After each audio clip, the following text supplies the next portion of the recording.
हिंदी आराध्या भाग 1 पाठ 27 सच्चा बालक।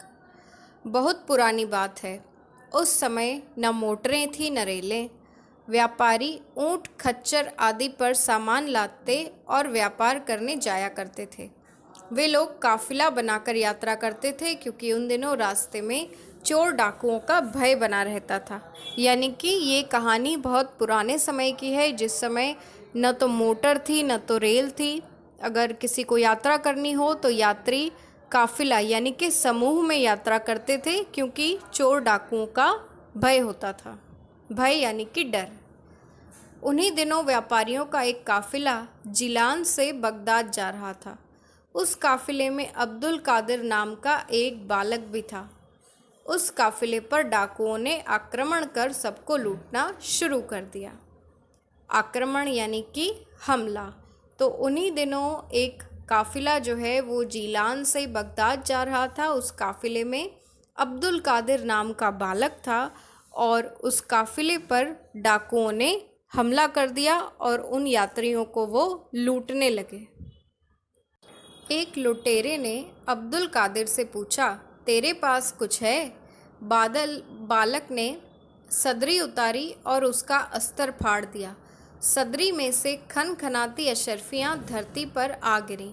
सभी लुटेरे अशर्फियों को देखकर आश्चर्यचकित थे। तो उसी समय एक लुटेरे ने उस बच्चे से पूछा कि क्या तेरे पास कुछ है?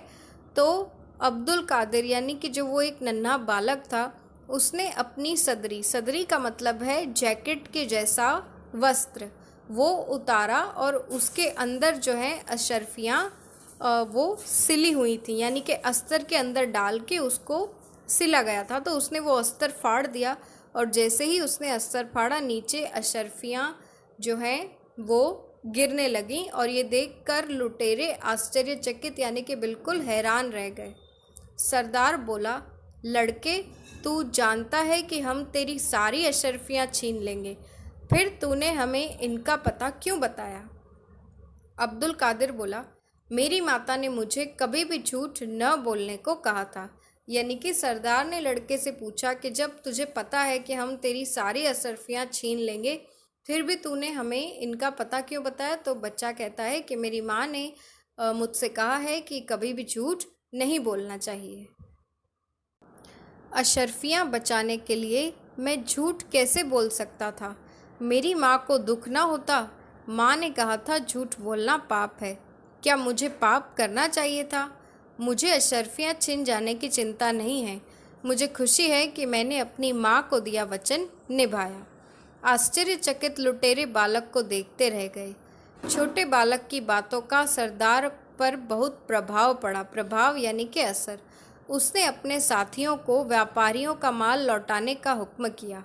उसने सोचा कि एक छोटा सा बालक झूठ नामक पाप से बचने के लिए सच बोल रहा है और हम हैं कि पाप पर पाप किए जा रहे हैं। उसने उसी समय लूटपाट न करने का संकल्प लिया और वहाँ से चला गया।